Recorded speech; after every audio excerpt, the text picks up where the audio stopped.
Hello, welcome listeners to another episode of Listen, Learn, and Love, hosted by Richard Ostler. My guest on today's podcast is returning guest and our son, Jake Ostler. Welcome to the podcast, Jake. Thanks for having me, Dad.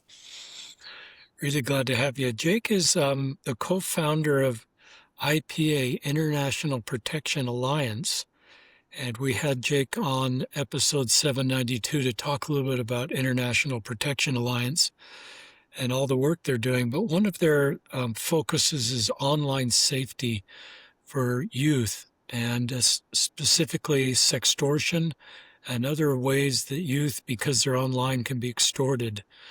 And this is a podcast for parents that have youth or future youth that want to understand this space. Jake is an expert in this space, speaks all over the world, was recently in D.C., spoke at the United Nations, and is speaking about this stuff as a real expert in the space. My only experience in this space was a gay young man who was being sextorted, didn't realize he was, and just needed a safe adult to open up to, and came over to my home. And he's also an ethnic minority. He was closeted gay, and he was in the middle of sextortion and didn't know what to do and was kind of at the end of his rope. And I recognized that this was probably some sort of extortion without knowing Jake expertise in this space. This may have been before Jake entered the space and just told him to cut off contact, and he moved on and was okay. But he was a victim survivor of this. This is a real thing. And I wish I had known about this space before we raised our kids. And so, Jake's going to come on and talk for about 50 minutes. And if you're a parent, if you're a local church leader, this would be a great podcast for you. You sometimes are the safety point for youth in your congregation. This might be a subject you feel impressed to talk about in a youth group, a church, an academic setting, a religious setting.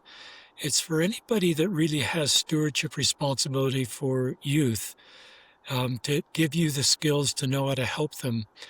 And one thing I'll also say is I wish I had talked about some of these things ahead of time. One of the things you might do as a parent is explain sextortion to your kids, what it is, and maybe equally as important is how you'll respond if they're in the middle of this, so they already know you're a safe place if perhaps they get into a situation.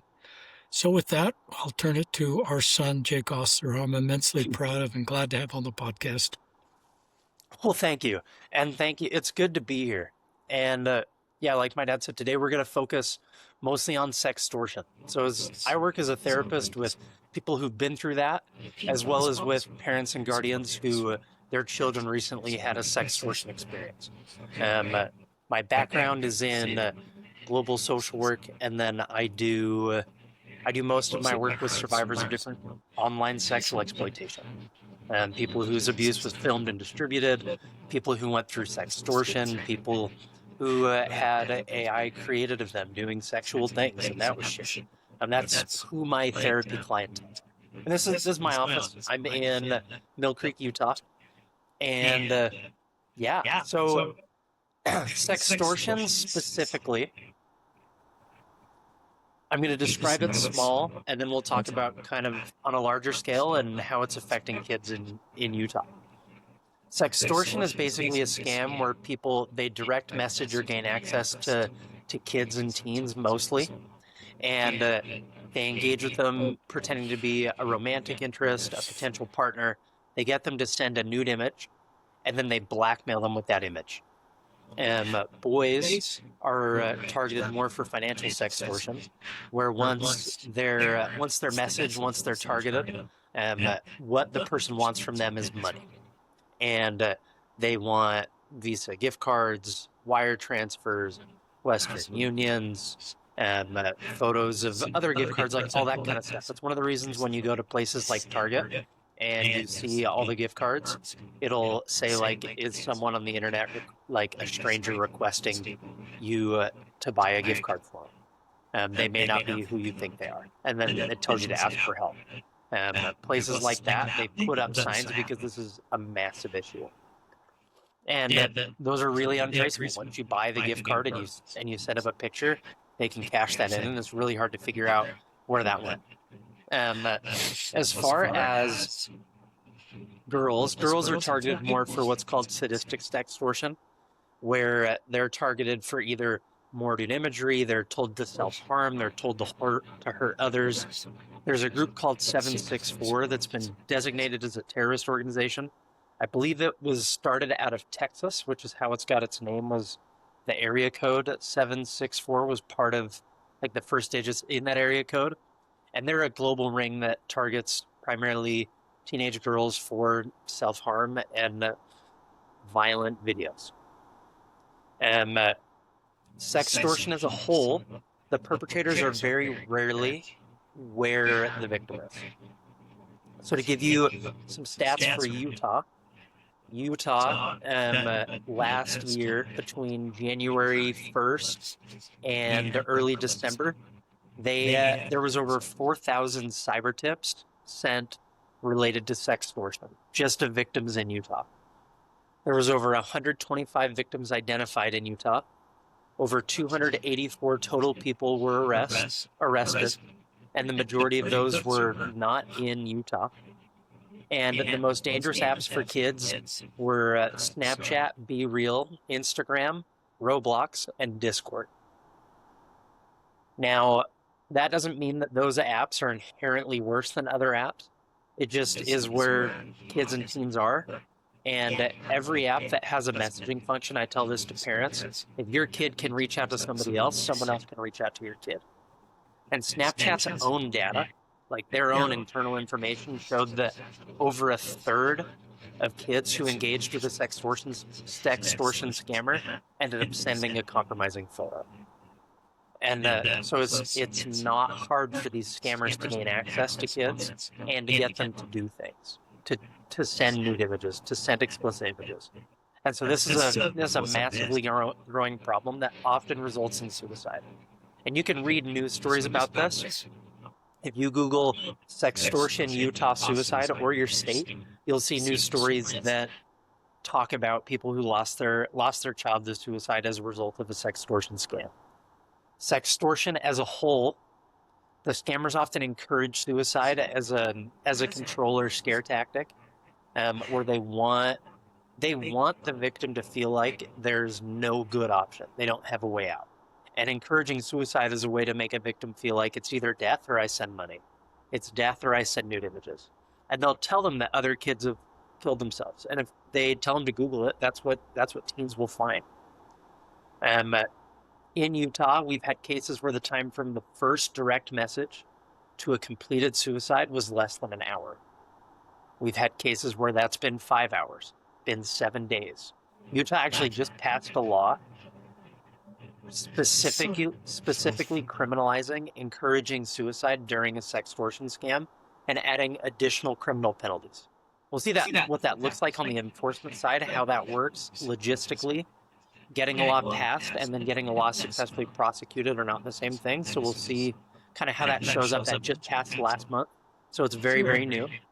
And that's kind of a brief overview of how sextortion works and what it is. And I talk a lot. I talk kind of fast sometimes. Was all of that clear? Is there anything in there you want to talk more about? No, that's good. I recognize some of the high-profile stories I've heard in the local media are kids that have died by suicide. So I'm glad you talk about that and why they create this thing that, it's just there's no way out. So suicide, the threat of suicide is a control mechanism and wanting to cut them off on a safe adult. So that's just heartbreaking, and it's just so tragic that this is part of the scam effort to increase the likelihood someone will feel suicidal or die by suicide. Yeah. And something else we've talked about briefly, Dad, was how this affects specifically LGBTQ people. So we have, like your podcast, I know many of your listeners listen because of they're interested in or affected by the LGBTQ space. Many of them have kids, family members, or in that demographic. And sextortion, just like all predatory interactions, the perpetrator wants as much control as possible. And the more barriers they can put for a child to get access to help, the less likely that kid is to get help, and the more likely they are to comply.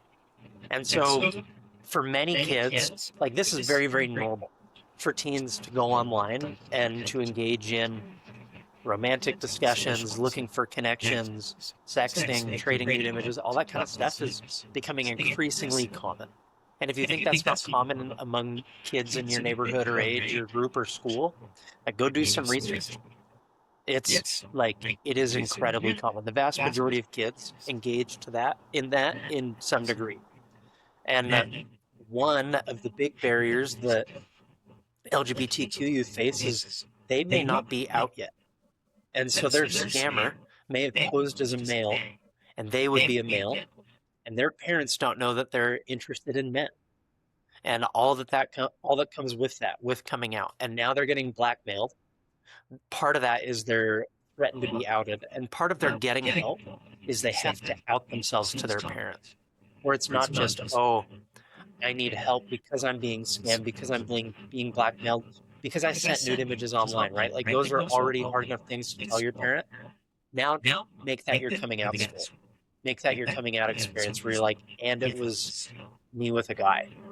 It was me with a girl. It was me in this kind of relationship dynamic that I was seeking. And I mean, that's no one's dream coming out story. And I've worked with parents and teens where that was their coming out experience. And it's incredibly complicated, right? Because we already know parents can be a wide variety of spectrum of responses when people come out.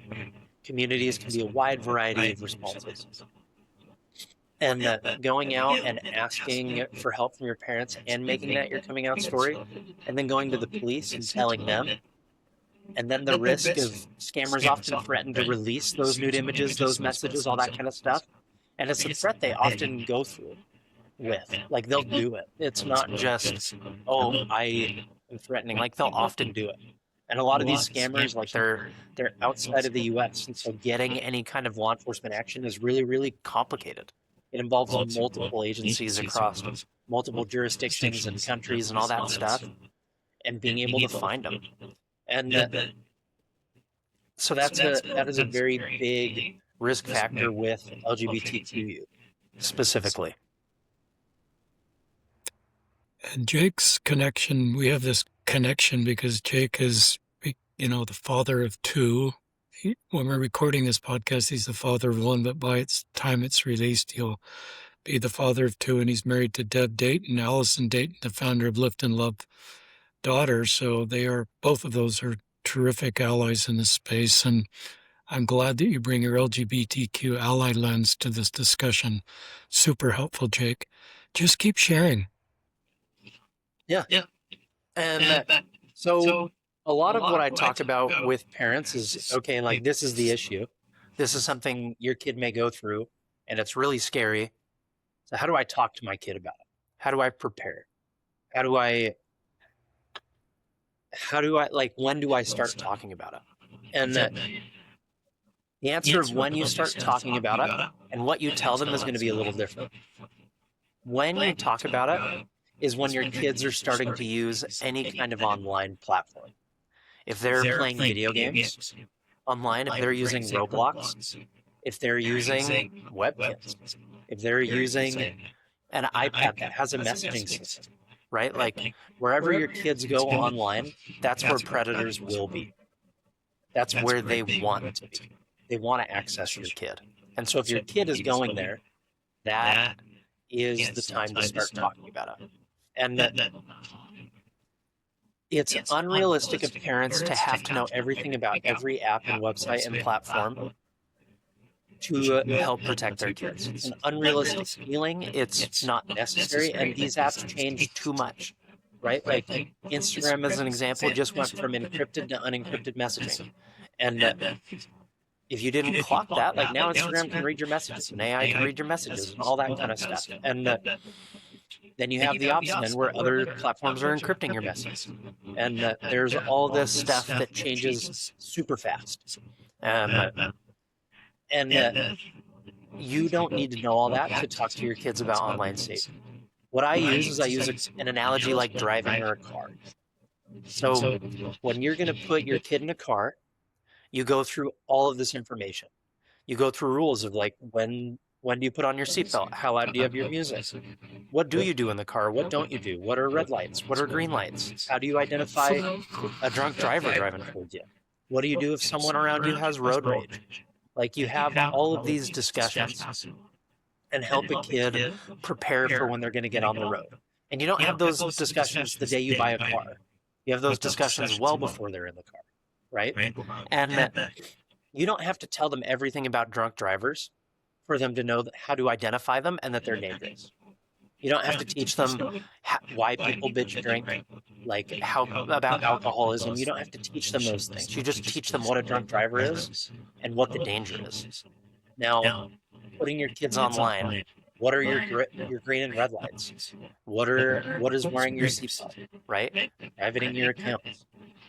Dangerous things are things like moving from one account to another, right? Because what information is available about you will be different in a Snapchat and an Instagram and a Facebook account.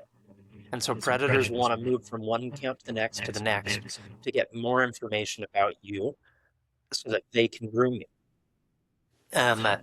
Trading pictures does not mean that's who they say they are. Mutual friends does not mean that they're real, right? And when predators target youth, they often join school Facebook groups, they join community groups and all that kind of stuff. And then they'll friend request all of these kids. And so when they friend request your kid, they have like 20 mutual friends. They've been interacting and commenting, and people are like, oh no, they must be real. Like this person and this person and this person. Like they're just not at my school. And then teaching your kids like red lights. Like, hey, we as a family, we don't run red lights, right? Like that's a pretty common rule to give your kids. Now, if your kid ran a red light and got in a car accident, what do you tell them, right? You tell them, I'm glad you're okay. We're going to figure this out. Like, I'm just glad you're not hurt. And if they are hurt, then you go and you help them heal, help them recover, right? That's a great example of what to do with trading nude images. Talk to your kid. If people ask you for those things, don't send them. That's something we don't do in our family. If you ever did, and someone blackmailed you, or someone tried to get money from you, or someone threatened you, I still want you to tell me, right? I still want you to tell me. Even if you ran the red light, when you got hit by that driver, I still want you to tell me. I don't want you to hide the car accident, right? I want to help you navigate that you've been hit by a car. And that is a very disarming way to have a conversation with your teenager about a car accident, about sextortion. You don't have to tell them, hey, scammers across the world sell manuals on how to extort teens, and they're DMing kids in mass, and this is what this looks like, and it's a massive suicide issue. Like, you don't have to give them all that information. You can, but that's not what you have to do to talk about it. Like, we talk about getting hurt, and telling him about it at a very high level, where it's, hey, if you get hit by a car, if you do trade nudes and someone blackmails you, I want you to tell me. We'll figure it out together. I'm on your team, right? Like those are all ways you can share that and phrase it, and then work with your kid to come up with rules for the car, right? Like you can ask your kid, what do you think about drinking and driving? And they'll be like, oh, I think I shouldn't do that. Okay. What do you think are appropriate behaviors while gaming on a phone? I know kids are being asked to do this. I know it's normal for kids to trade nudes. I know it's normal for kids to visit websites to talk about sex. What do you think about that? And have those conversations and help kids build their own boundaries for what they will and won't engage with online. And make sure they know before they get into trouble that they should call you and that they can call you when they get into trouble. Right? Like, if you don't tell them before they're online, the only thing that they're going to be thinking about is their own narrative and what the scammer's telling them. And The scammer is going to tell them to take their life. The scammer is going to tell them their parents will hate them for this. They'll tell them how dumb they are. They'll tell them all this other stuff. They'll tell them to kill themselves. But if they know, oh, I remember dad telling me, I remember mom telling me specifically, if this happened, I could talk to him, then the scammer is not the only voice in their head. Then they know, I can reach out to you. I can talk to you. Because, we know parents will say, you can talk to me about anything. But what does that mean, right? Like, kids will think, oh, they said talk to me about anything, but not that they didn't mean this. They didn't mean if I got drunk at a party. They didn't mean if this happened to me. They didn't mean, and then they'll wonder about those things. You make it explicitly said, the child doesn't have to wonder.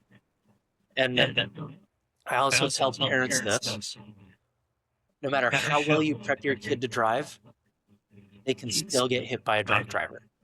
Someone can still get road rage. An accident can still happen.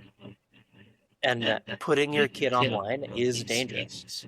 It's something that we all do at a different spectrum of places, right? Like, our goal is to have autonomous kids that are on their own, functioning. You don't want your kid 18 and have never touched the internet, right? Like, your goal is to have them be prepared to navigate life on their own, to move out, to be able to just make these decisions and navigate all these challenges. But that doesn't mean giving them everything when they're 11. And that doesn't mean that they need to have every account ever. And not all kids are good drivers at 16, 15, 18, 20, right? Like, you know your kid. You know what they're prepared for, what they're good at, what they're not. And that's for you as a parent to figure out. And for families that, single parent families, kids that are in foster care, kids without present parents, this type of education is much harder to get in front of them. This type of thing is much harder to get in front of them. And so school groups, church groups, after neighborhood community groups, right? Like, these are places they can get those kind of education. And if that's something that you're interested in, let me know. I train on this. I know others that train on this in Utah and elsewhere. And if this is a topic you want more information on, would be happy to talk to you guys. This is what I do for work. I go and I train on these things. I train parents, communities. I train at conferences. I do presentations. I consult mental health professionals. This is what I do professionally. We'll put it in the show notes, but how do people contact you? You can go ahead and put my email in the show notes. It's jacob@protectall.org. And if you visit protectall.org, our nonprofit serves survivors all over the world that are survivors of online sexual exploitation. And that includes sextortion, that includes CSAM, that includes filmed abuse, that includes all of these other things. It includes kids that are groomed online. And one of my co-founders, his background is law enforcement. He investigated these types of crimes for decades. He does phenomenal training. His name's Chad. You can, if you want more of his perspective, he does these same things. He does mostly virtual because he's based in Southeast Asia. But we have a variety of expertise within our organization, as well as that we're connected with. Dad, I'll also have you put these in the show notes, but NCMEC, the National Center on Missing and Exploited Children, has tons of resources for sextortion, for talking about your kids with online safety. They have YouTube videos, they have PDF guides, they have questions. They have actually one of the things that's really kind of eye-opening is they have what's called a no escape room, I believe is what it's called. And it's a virtual experience where you're the teen and you go through a sextortion scam. And you choose what messages to send with the perpetrator. And then you see how fast it progresses in real time. And it shows you what this is like for your teen. And I've had parents, I've had teens go through that. I've had mental health professionals go through that. It is a phenomenal resource. And Dad, I'll send you those links so you can include them in the show notes. But all of those already exist. I'm going to come back to the parent role, but talk about if there's a listener that's listening to this in the middle of a scam and they still haven't told anybody, what should they do right now? The first thing is don't delete the messages. Um, don't like hide it, because if you are going to go report it, you will want those. Law enforcement will want those, and it helps them identify the scammer. And it may help them with a current case against a scammer or additional information against a scammer they're already working to find. If your teen has sent a nude image to them, they're not in trouble. They're not going to get prosecuted for that, right? They're a victim in this case. They got hit by the drunk driver. They're not in trouble. In the state of Utah, and this will vary state to state, everybody is considered what's called a mandatory reporter. It means if you call a therapist or a doctor or anything like that, or tell your school counselor, and the person is under 18, the person being scammed, they have to make a report to law enforcement. And that can look like Homeland Security. That can look like internet crimes against children. That can look like your local police department. I always, when it's sextortion, I go directly to a victim advocate with Homeland Security. And if you want help making those reports, I'm happy to help with that.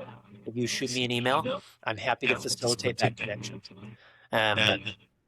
Don't pay the scammer. If you pay the scammer, you're not seen as like done. You're seen as like a fruitful target, and then they will continue to extort for money. They'll ask for more money. They'll demand more money, and they will just continue to threaten releasing the images. We've seen scammers put kids on payment plans where they're like, "Hey, every week it's $50. It's $200. It's $1,000." And kids are then spending their days trying to get that money from wherever they can, working jobs, stealing, all of those things, to just try to pay the scammer every single week. We have seen cases where they paid the scammer and the scammer stopped. Those are rare. Those are the minority. There's places like, it's called the Social Media Victims Law Firm. They're a phenomenal resource if you want to look into them. They work to help people who've been exploited online take action against these social media companies. We're facilitating that. It's not... This problem could be a lot smaller if social media companies put protections in place. Protections that people have advocated for, that people still advocate for, that you'll see Meta in court fighting not to. Like, there's been public cases where people's abuse videos were posted on Twitter, and they tried to get them taken down, and then Twitter would not take them down. Like social media companies are absolutely aware of this issue, and they don't work very hard to address it. And so if you're ever in a place where you're like, I want to find out if I have a civil case for any of these social media companies, those are ways you can do it. Yesterday, June 23rd, if you look this up, yesterday was Social Media Victims Remembrance Day in Washington, D.C. Advocates from all over the world, parents from all over the world, lawmakers from all over the world come to Washington, D.C., and they cover the lawn in the faces of kids who've died as a result of sextortion scams on social media. And it is such a sad day. And all they're doing is demanding change and harm. And you can look this up, but Mark Zuckerberg once was in a deposition and asked, or not a deposition, but some kind of thing, I believe a Senate hearing. And all of these parents are standing there with photos of their kids that died because of things happening on his platform. And then he turned around and said sorry, and then nothing changed. The problems have only gotten worse. And this is really, really sad. And it's a growing issue. And what's happening on the macro platform level is important, and it's good to talk about, but we also need to prepare our kids for what this looks like today, what this looks like now. So let me go back. Yeah. That's super helpful, but I just want to go back to these steps that a parent could take or somebody, that's being scammed could take. I think what you're saying regarding the scammer is cut off all contact. Don't even tell them you're cutting off contact. block them, cut off contact, don't respond to any messages. That's the strategy to take with the scammer, correct? Yep. Block them. Continue to block them. They'll probably make more accounts and continue to message you from different accounts. Just keep blocking them. Save the messages and block them. That's like, Then, and then go ahead. I would talk to your kids specifically about what you're going to do if those nude images get released. So that's a really important thing, is if they've sent a nude image or AI was used to make a nude image of them, now we need to prepare, one, to block the scammer, to make a report to police, but also, what are we going to do if they send it out? Well, They'll go through your follower list and they'll create messages with all of your followers with the image that you sent them. That's a really common thing these scammers do. And so, yeah. Is it okay? I'm kind of answering this question, that if a parent doesn't want to involve the police, they just want to cut off, it's the child and the parent want to cut off communication with the scammer and go no further than that with law enforcement or any therapist or any mandatory reporter, is that okay? It's a complicated question. Technically, you as a parent are a mandatory reporter in Utah. Technically, that's true. That being said, not all parents go and report, right? We know this. So that's going to be your decision, but no, by law, technically you are, even if it's your kid. If a parent feels that's... And that's me answering professionally, right? So that's just something to know, you can check your state's mandatory reporting laws, but technically you're a mandatory reporter with your kid if this is happening. Now that being said, I don't know of a case where police have prosecuted a parent for not reporting the abuse of their child. Is it possible? I don't know. But the biggest things to take action with on the scammer are to block them and continue to block them, and then to work with your kid on a plan for what to do if the images are sent out and distributed, which is common, because the scammer will go through your follower list. They'll go through whatever groups you're in, and they'll message people, and they'll create a screenshot of that message and send it to you with it being not sent yet. And it will have the photo, and it will say, this is this person, and whatever else they want to say. And then they'll send that screenshot and say, if you don't pay me today, I'm sending this. They'll say things like that. And so they're very capable of doing it, and they do it. And so talking to your kid about, all right, this is what happened, right? Just like you would if your kid got in a car accident and they needed to go to physical therapy, it's going to be uncomfortable, it's going to hurt, but you have to figure out physical therapy. This is kind of that. Okay, you've been hurt, and this is a potential thing that's going to hurt you. How are we going to plan for it? Are we going to make a text that if you text it to me, it happened, I will check you out of school immediately and come get you? Are we going to take a little trip and just kind of cut other people off? Are we going to just get offline for a few days and know that people are going to message you about it and probably ask you about it? And create a plan of what to say. I'll have teens and parents that they just create a response. It's like, oh, that's actually AI. That's not me. Please delete it. Or please delete that. Don't ask me about it again. Or if you're working with the police, hey,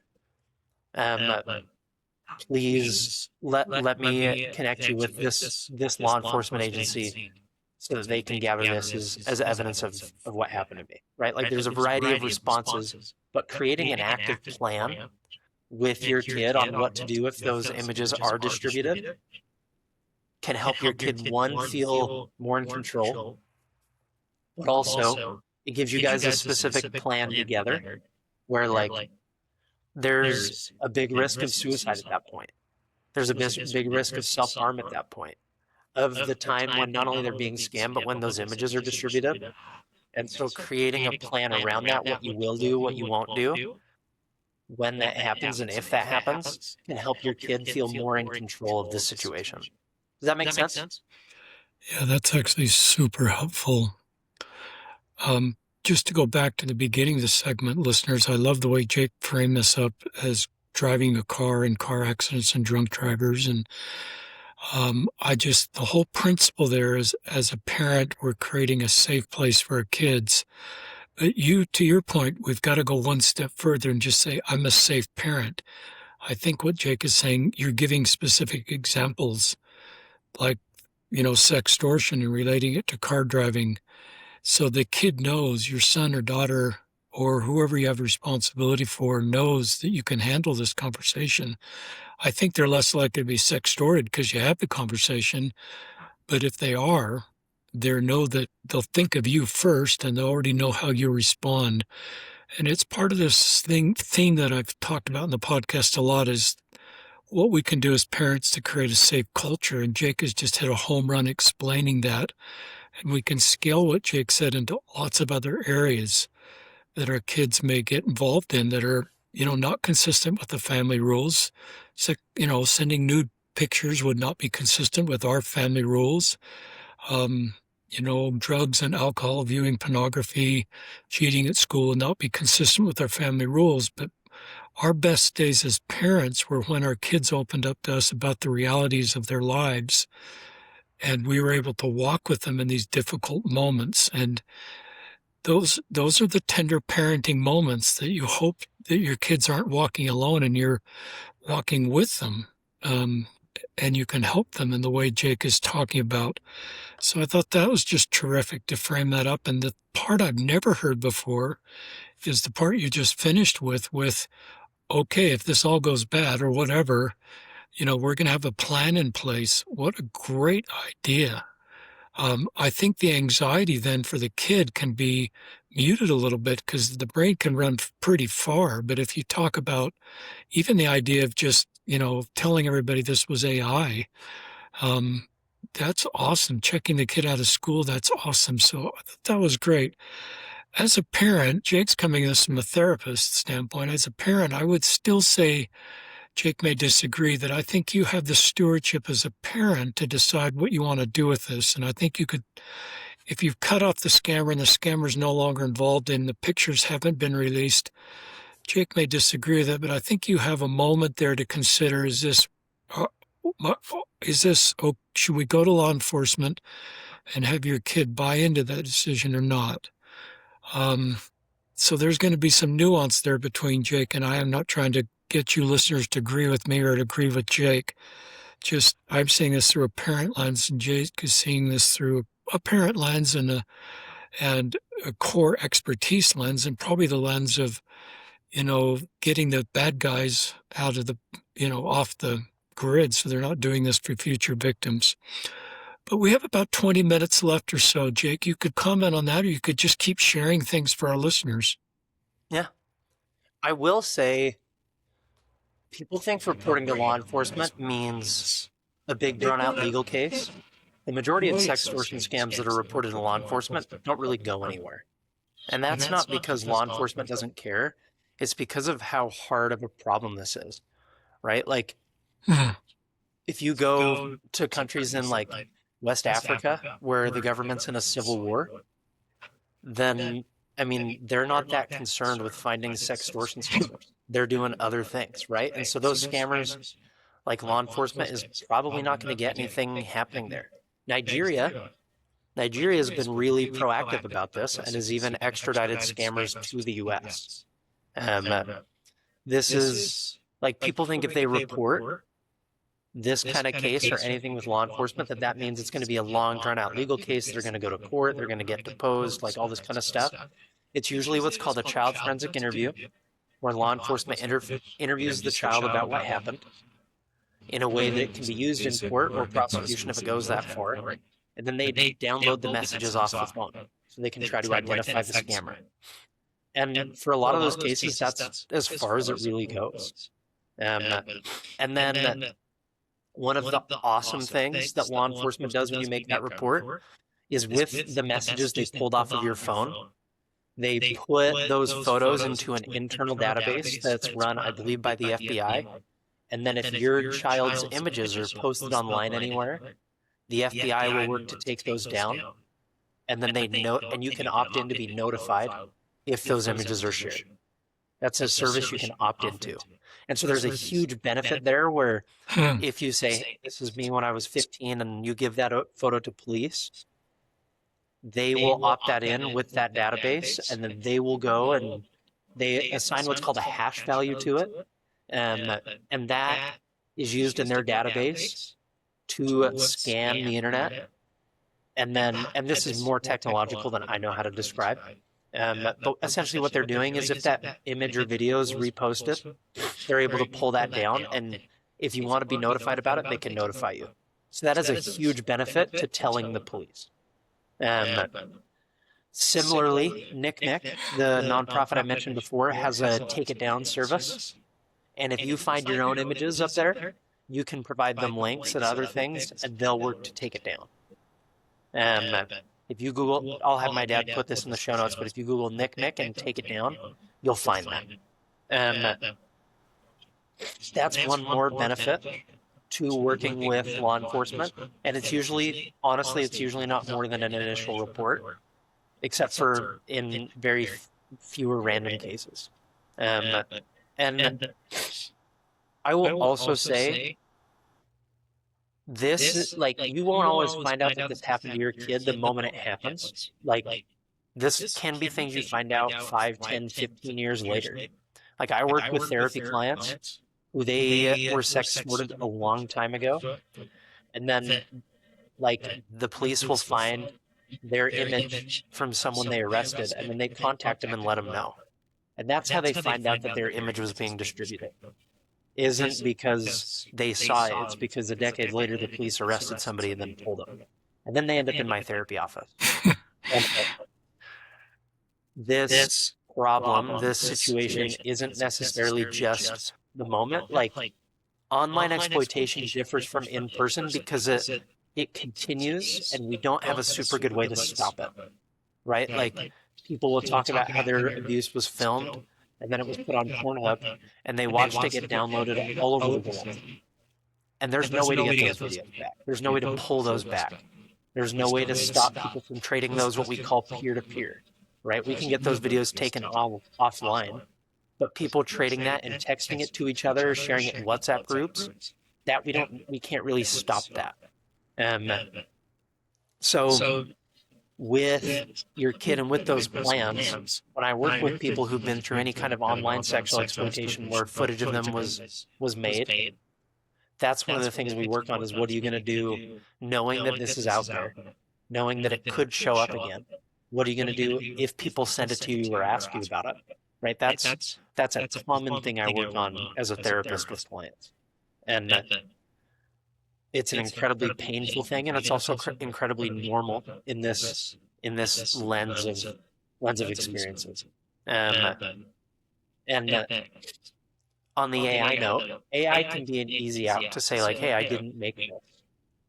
As an example, there was a guy arrested in Utah. There's been 4 people arrested in Utah in the last 6 weeks for using AI to make CSAM of kids. CSAM means child sexual abuse material, and it's the legal term for what used to be called child pornography. But what's happening to kids in these videos, they changed the term because it's not pornography, it's abuse videos. There was one of the guys arrested in Utah this last few weeks. He had over 185,000 CSAM images and videos, and over half of them were made using AI. It's a massive problem, but it's also an easier out for victims to say, hey, that was made with AI. Like, this is happening all the time. AI is used to do this. And that can be an out. And as a way, like, if they want to say that, like, you don't owe somebody the honesty of it. You don't have to tell people, hey, I went and sent nudes online and that's really me. Like, you don't owe people that. You can decide what feels best to you and what you want to share and what you want to say and what you don't. And who you want to share those details with, who you trust enough to let people in with, right? Like, that's your decision. right? And those are my last kind of thoughts for parents. That section's really helpful, listeners. I've never really thought about what happens, to the survivor after the scam. And obviously, there's a lot of, you know, need for therapy for people like Jake to provide in others because this is deeply wounding. Even if the images haven't been released or if they later are. I also like you talking about the role of law enforcement. That helps me be more comfortable just to hear you talk about the next steps. Now I'm going to go back to something you said when you said I think you said it's normal to trade nudes. Maybe you didn't say it quite like that. That surprised me, and I'm coming from a lens of a conservative LDS culture where I would be surprised if LDS youth are doing that. Um, More thoughts on that? Maybe I'm just 65 and not aware of what's going on. Yeah. I would say you're probably just not aware of what's going on. But I would absolutely say that. But the way the online world works, it encourages sexual exploration and sexual sharing in a way that makes it incredibly accessible and easy to do. Because, right, like looking at developmental stages of people, when kids turn 6, 7, 8, 9, 10, 11, 12, they're getting more curious about sexuality. They're exploring it. They're starting to notice people and be like, oh, I think you're cute. And like they're starting to kind of explore that realm of life. Some of this is predatory, like Meta's AI chatbot. We know this only because somebody leaked it within Meta. Meta's AI chatbot was encouraged in its programming to identify users around 8 and encourage sexually explicit conversations. The internet's built trying to get kids to engage in this. It makes kids feel connected, wanted, understood. It feels secret. It feels safe. It feels all these things. And so, like, it's just different. You can look up studies. If you look up, there's a nonprofit called Thorn that does a lot of studies, and they'll study like sexting trends among youth, like how many kids are doing it, how many kids are not doing it, how many kids know that AI of them is being made versus not, like all those kind of things. And the vast majority of kids are typically engaging in this to some degree. And that's just teens. Like, that's not even adults, right? Like, people joke about this. They make memes about this. They'll talk about, like, unsolicited pics on dating apps with boys that they're chatting to, right? Like, and it's joked about as a normal experience. But, like, if you do that in person, if you just flash somebody, that's a crime. But online, it's normal. And teens, especially, they don't understand consent usually. They don't understand how what they're like, I really want this, I don't want this, like what this is really going to be like. They have kind of ideas or things they want to try, but like they also want to be accepted and wanted. And there's a lot of insecurity and there's a lot of room for like finding ways to fill that insecurity online, right? Like there's all of this is built there. And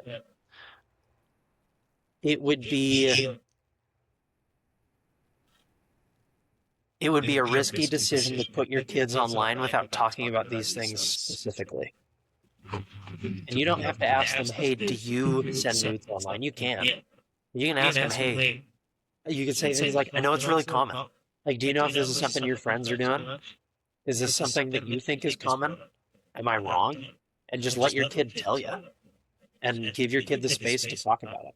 But this is incredibly common. And I can send you some studies you can link in the show notes that talk about it. That's a great segment. I've probably, knowing that is a reality, I'm going back to parenting now. I probably try to talk about, the risks. I'd use your car driving analogy and talk about, it's against our family values to send nude pictures to other people, and I and I wouldn't just go down it's against our family values. I'd go down the road you would be take them down is what things could happen if you do this. And so I think one of the things to prevent this in the first place is having conversations with our kids about the risks of sending nudes. I agree that kids are curious. I agree the internet's a safe place to learn about stuff that sometimes is really hard to talk about at church or with parents. And I wish parents in church did a better job to manage that curiosity so we could have those conversations in safer places. So I think what you said will continue to happen, but I'd probably try to create, better understanding at an earlier age why trading nudes can lead to really bad outcomes. But if they do, and they get in that car accident, this is how I'm going to respond as a parent. Yeah. And another small thing I'll say is, right, like if your kid got in a really bad car accident, you wouldn't give them a new car the next day, right? Your goal is to get them driving again, but it's not to get them driving tomorrow. And so, like when you're talking to your kids about this, if something does happen, it's like, hey, I am kind of scared to put you back in the car. Like I almost lost you. Like that was scary for me, but I want you to drive again. So let's kind of make a plan together on how we're going to get you there. You can do the same thing online. If this happened to your kid, it's like, hey, we're going to go offline for a bit. We're not going to do online gaming. We're not going to be on our phones. Like we're not going to do X, Y, and Z thing. But instead, what we're going to go through is we're going to go and kind of create a plan for what this looks like to get you back online, right? Like, it's not like, hey, you don't get a phone until you're 18. It's, hey, what are we going to do from here? Like, let's keep you off Facebook. Let's keep you off of this stuff. Let's not do any more online gaming. Like, people don't realize this happens to kids that are playing Xbox Live and Roblox. And, like, gamers get on these platforms and then they make friends and they game together. And they're just gathering personal information about your kid while they game. Like, everywhere that your kid can message online, like not only gives your kid access to the world, gives the entire world access to your kid. And whether that's a phone, a game, social media, right? Like if you wanted to, you could create a social media account, find 13-year-olds all across Salt Lake and just send them direct messages. And Facebook would not remove your account for that, no matter what you sent to them. Like that's insane. That you could do that. You could be a 45-year-old account. You could do that, and that they wouldn't remove your account for that. But it's and that's the kind of thing that kids face online. Super helpful episode. One of the things that Jake said earlier is sometimes these people have multiple friends. They're in your high school Facebook group. They seem safe because everybody else has accepted them as a friend. That's super helpful. The other thing is the principles Jake is sharing here, it really apply to all sorts of scammers, whatever age we are. I'm at the age 65 where I'm more likely to be scammed. Not for sending nudes, but just other things that scammers want to take advantage of me by doing some of the same things that Jake is talking about. And so online safety is a thing that applies to everybody at any age group, and knowing there's bad guys out there that want to take advantage of us. Just a couple minutes left in closing. Jake, any closing thoughts you'd like to share? I